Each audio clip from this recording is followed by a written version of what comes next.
என்ன அக்கிரமமா இருக்குது? நீங்க இப்படி செய்யலாமா? என்ன செஞ்சேன்? போங்க, கொஞ்சம் கூட நல்லா இல்லைங்க. அழாம விஷயத்தை சொல்லுங்க. கதாநாயகி பங்கஜ் இப்படி செய்யலாமா? கதையே சொல்றீங்களா? சிரிக்காதீங்க, சீரியஸா போயிட்டு இருக்குது. என்ன மிஸ்டர் நாராயணன் கதையில வர பாத்திரமாவே மாறிட்டாரா? கமலா, நீ கதாநாயகி அழ வைக்கிற, உன் கதாநாயகி இவர் அழ வைக்கிறான். அது இல்ல ராதா, நீயே சொல்லு. பங்கஜம் தன் சிநேகிதிக்காக தன் காதலை தியாகம் பண்ணா, கல்யாணத்தையும் பண்ணி வச்சா, அதெல்லாம் சரிதான். இவ்வளவெல்லாம் ஆனதுக்கு அப்புறம் இங்க பாத்தியா அந்த கதாநாயகனை தன் கணவன் நினைச்சு பங்கஜ ஒரு வாழ்க்கை நடத்துறான். அது எப்படி? அது ஒப்புக்க முடியலையே. அப்போ அந்த கேரக்டர் செஞ்சு தியாகமா? போச்சு கேரக்டர் போயிடுச்சு, பங்கஜ கேரக்டர் போச்சு. அதுக்கே இப்படி வருத்தப்படுறீங்க? அது வெறும் கதை தானே. கதையா காவியம். அப்படிப்பட்ட காவியத்துல வர்ற கேரக்டர் மேல இப்படிப்பட்ட களங்கத்தை கற்பிக்கலாமா? யாரை கேட்டபடி செஞ்சீங்க? போச்சு.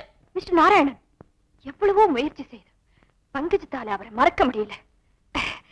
வேற என்ன செய்வா? மனசால அவரையே கணவரா வரிச்சிட்டா.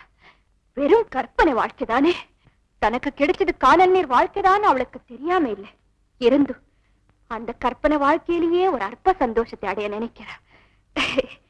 அவளுடைய குண விசேஷம் அப்படி, பாத்திர படைப்பு அப்படி. சரி, கதாநாயகனுடைய உருவத்தை மனசுக்குள்ள வச்சுக்கிட்டோம். தம் பெட்டிக்குள்ள போட்டோ வச்சுக்கலாமா? உள்ளத்தை எடுத்து வச்சுக்கிட்டோம். உணவை எடுத்து வச்சுக்கலாமா? அந்த போட்டோவை எடுத்து வெளியே போட்ட வேண்டியதானே. அவரை கணவரா வரிச்சதுல தப்பு இல்லைன்னா பெட்டிக்குள்ள போட்டோவை வைக்கிறதுல தப்பு என்ன இருக்கு? அதுதானே என் கேரக்டர். நான் எழுதிக்கிட்டு இருக்கிற கேரக்டர். பெட்டிக்குள்ள போட்டோ.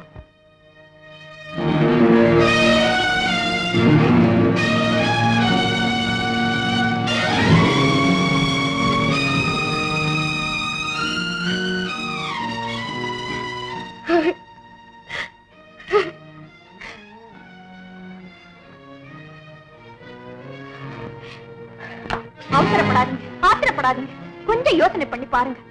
தன்னுடைய தோழியும் தன் காதலனே நேசிக்கிறான்னு பங்கஜத்துக்கு தெரிஞ்சப்போ அவ ஒரு வார்த்தை சொல்லியிருந்தா, அந்த தோழியை தன் காதலை பங்கஜத்துக்காக விட்டு கொடுத்திருப்பா இல்லையா? அப்படி செய்யாம தன் காதலை தன் நெஞ்சுக்குள்ளேயே புதைச்சுக்கிட்டாளே பங்கஜம். அவளுக்காகவாவது இதை நீங்க மன்னிக்க கூடாதா? கதாநாயகனுடைய வீட்டுக்காரங்க பங்கஜத்துக்கே அவரை கல்யாணம் பண்ணி வைக்க துடிச்சப்போ தன் உள்ள துடிப்பு எல்லாம் அடக்கிக்கிட்டு அவரை கல்யாணம் பண்ணிக்க தனக்கு விருப்பம் இல்லேன்னு ஒரு பொய்ய சொல்லி தன் தோழிக்கே அவரை கல்யாணம் பண்ணி வச்சாலே, அதுக்காகவாவது அந்த பங்கஜத்தை நீங்க மன்னிக்க கூடாதா? தோழியோட தந்தையும் இந்த கல்யாணத்துக்கு குறுக்க நின்னப்போ அவர்கிட்டயே ஒரு நாடகம் ஆடி அவரையும் இந்த கல்யாணத்துக்கு சம்மதிக்க வச்சாலே, அதுக்காகவாவது அவளை மன்னிக்க கூடாதா? சூரியனை கணவனா கற்பனை பண்ணிக்கிட்டு தாமரை தன்னை தானே ஏமாத்திக்கிறே தவிர அந்த தாமரை நெஞ்சம் வேற யாருடைய வாழ்க்கைக்காவது இடையூறா இருக்குதா? அந்த தாமரை நெஞ்சத்தை நீங்க மன்னிக்க கூடாதா? பாவம் கமலா, அவளை நான் கேட்க மாட்டேன், எதுவுமே கேட்க மாட்டேன். உண்மைதாங்க, பங்கஜன் கேரக்டர் மாதிரி பார்க்கவே முடியாது. உலகத்திலேயே மிக உயர்ந்தது எதுன்னு கேட்டா அறிவுன்னு படித்தவன் சொல்லுவான், உண்மைன்னு புத்திசாலி சொல்லுவான், இன்பம்னு முட்டாள் சொல்லுவான், அழகுன்னு இளைஞன் சொல்லுவான், சுதந்திரம்னு அரசியல்வாதி சொல்லுவான், வீரம்னு சிப்பாய் சொல்லுவான், புகழ்னு நடிகன் சொல்லுவான். ஆனா இவங்க யாரும் இந்த பங்கஜன் கேரக்டர் பத்தி கேள்விப்பட்டிருக்க மாட்டாங்க. அவ செஞ்ச தியாகம் தாங்க எல்லாத்த விட உயர்ந்தது. Hats off to Pankajam. அரசியல் இருந்தா அதுல உங்களுக்கு ஒரு அபிப்பிராயம் இருக்கலாம், எனக்கு ஒரு அபிப்பிராயம் இருக்கலாம். அபிப்பிராயம் இருக்கலாம்டா, ஆனா அது அர்த்தம் இல்லாம இருக்கக்கூடாது, தெரியுதா? நீங்க சொல்றதுல மட்டும் ரொம்ப அர்த்தம் இருக்குதாகும். அரசியல் நாட்டையே பாதிக்கிற விஷயம். நானும் அதே தான் சொல்றேன். மறுபடியும் ஆரம்பிச்சிட்டீங்களா? கொஞ்சம் இருங்க. இங்கு அரசியல் பேசக்கூடாது. ஒரு வாரம் கழிச்சு 2 பேரும் ஒன்னா சேர்ந்திருக்கீங்க, பாயசம் சாப்பிடுங்க. பாயசம் வேண்டாம், மண்ணாட்டி வேணாம்ப்பா. ஏமா, இங்க அரசியல் தான் பேசக்கூடாது. அறிவு கெட்டவனே சொல்லலாமா? அறிவு கெட்டவனே அவன் உனக்கு மனைவியா வரப்போறவ, மரியாதையா நடந்துக்க.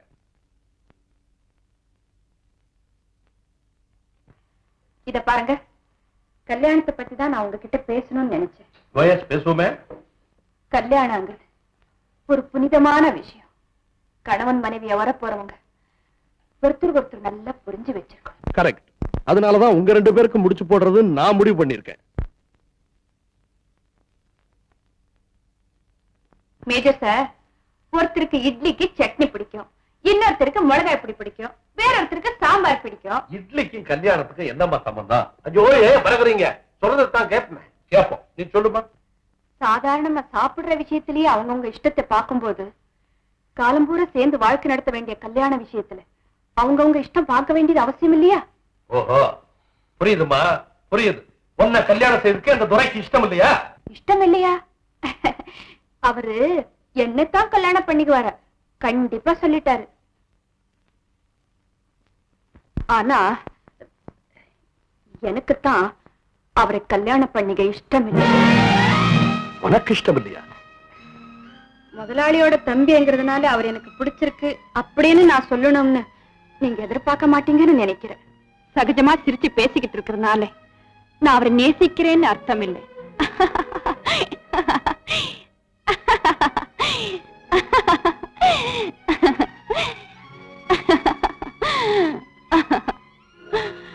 எனக்கு இஷ்டம் இல்லைன்னு சொன்னதுனால உனக்கு இங்க வேலை கிடையாதுன்னு சொல்லி இந்த வீட்டை விட்டு அனுப்பிடுவீங்களா என்ன?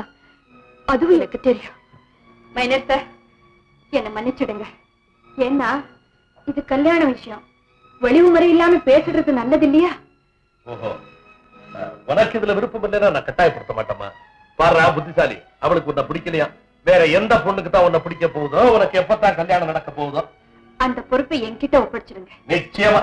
அப்போ நான் கூப்பிடுற இடத்துக்கு நீங்க வரணும், நான் காட்டுற பொண்ணு நீங்க பாக்கணும், நான் நிச்சயம் பண்ற பொண்ணுக்கு நீங்க சம்மதம் கொடுக்கணும். என்ன? சரிம்மா, சரி. இப்போ பாயசத்தை போடவா? ஓடாதே, குட்டு குட்டு குட்டு. சந்தோஷத்தை பாரு.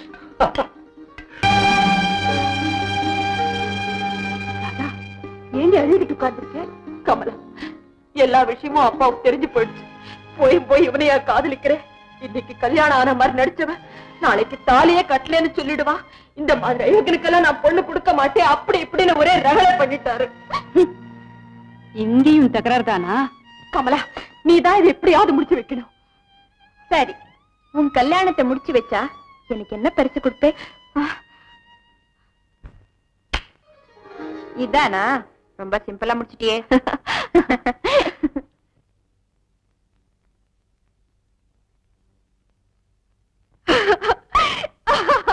கமலா, என்ன? கமலா, இனி ஒரு நிமிஷம் கூட உன் முகத்துல முழிக்க மாட்டேன்.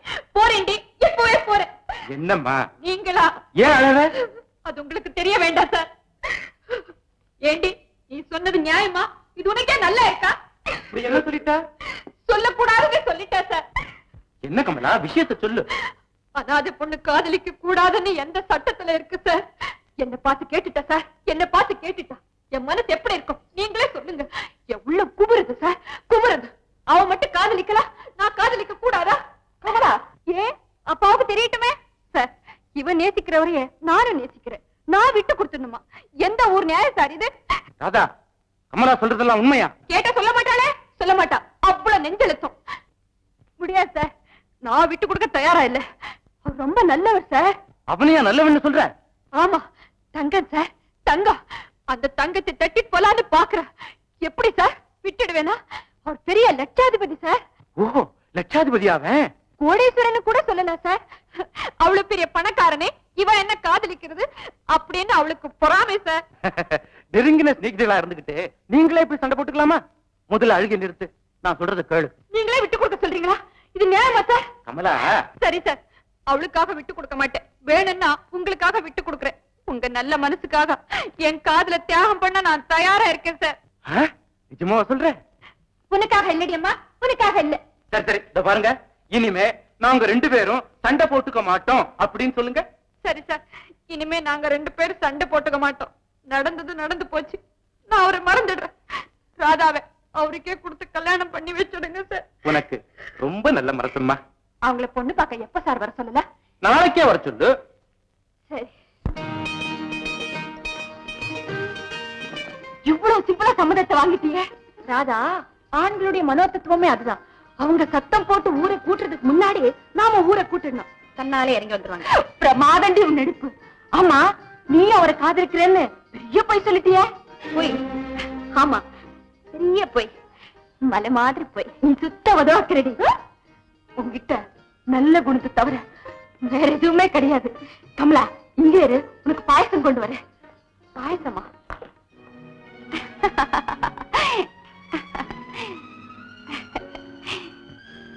என் உள்ளத்தில் பொங்கி எழுந்த உணர்ச்சிகளை எல்லாம் வாரா வாரம் தொடர்கதையில எழுதுறேன். அதை படிக்கிற வாசகர்கள் என்னை பார்த்து அனுதாபப்படட்டும்.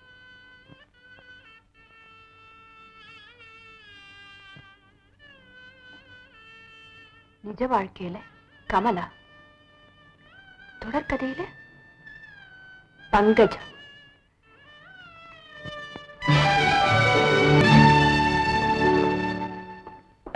முரளி, ஏகப்பட்ட வேலை கிடக்குது, போய் அதை கவனிக்காம புத்தகம் படிச்சுட்டு இருந்தா எப்படிடா? போறேன். கமலா கதை வந்திருக்குது, படிச்சுட்டு போறேன். கமலா கதை ஓடியா போகும்? சோம்பேறிப்பல எழுதுடா. நான் ஒரு நிமிஷம் சும்மா உட்கார்ந்துருந்தா உங்களுக்கு பிடிக்காத.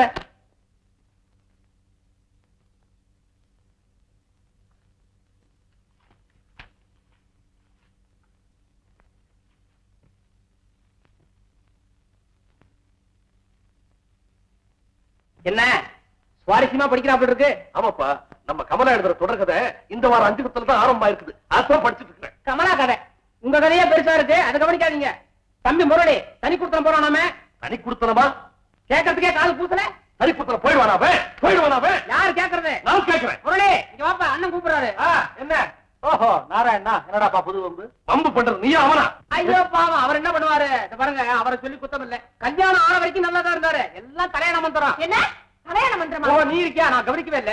வாங்க, நீங்க வீட்டுல இருக்கீங்களா? நீங்க இருக்கும்போது இப்படி எல்லாம் நடக்கலாமா? டேய் நாராயணா, நான் உயிரோடு இருக்கிற வரைக்கும் அப்படி நடக்க நான் விட மாட்டேன். நடக்கிறது இருக்கட்டும், அந்த நினைப்பு வரலாமா தம்பிக்கு? டேய். பிரயோஜனம் இல்ல. அடி உதவுற மாதிரி அண்ணன் தம்பி உதவ மாட்டான். என்னடா சொல்ல போற நீ? விஷயம் முடியாம நீங்க பாட்டு ஏதாவது உடனே தெரிஞ்சீங்கன்னா நான் நிஜமே தனி கொடுத்து போயிடுவேன். போயிடுடா நீ. ஆமா, போயிடுடா. அவரை விடுங்க, இதுக்காகத்தான் வந்தேன். அட பாவி, ஒரு நிமிஷத்துல கலாட்டா பண்ணிட்டானே. நான் பயந்தே போயிட்டேன். நானும் நிஜமாக்கும் நினைச்சிட்டேன். டேய், எதுக்குடா இந்த கலாட்டா சண்டை எல்லாம்? அடுத்த வாரத்துல இருந்து வீட்டுல உள்ள ஒவ்வொருத்தருக்கும் ஒரு காப்பி, மொத்தம் 6 காப்பி 5 போடச்சு. 7 காப்பி எனக்கு சேர்த்து, இல்லன்னா அடுத்த வாரம் பாக பிரிவினை. இதா